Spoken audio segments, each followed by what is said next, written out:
நபி ஸல்லல்லாஹு அலைஹி வஸல்லம் சஹீஹ் முஸ்லிமில் சஹீஹுல் புகாரியில் இந்த செய்தி வருகிறது.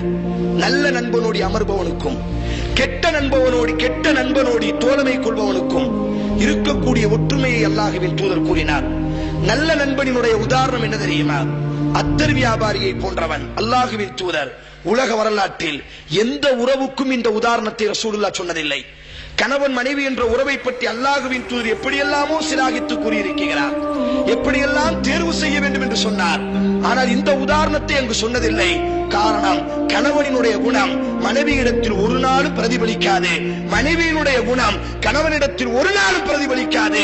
ஆனால் நண்பனினுடைய குணம் மட்டும் என்னிடத்தில் பிரதிபலிக்க ஆரம்பித்து விடும். அதைத்தான் ரசூலுல்லாஹ் சொன்னார்கள், அல் மர்உ அலா தீனி கலீலி ஃபல்யன்துர் அஹதுக்கும் மை யுகாலில். உங்களினுடைய நண்பனினுடைய மார்க்கத்தில் தான் நீங்கள் பயணம் செய்வீர்கள். ஃபல்யன்துர் அஹதுக்கும், உங்களிலே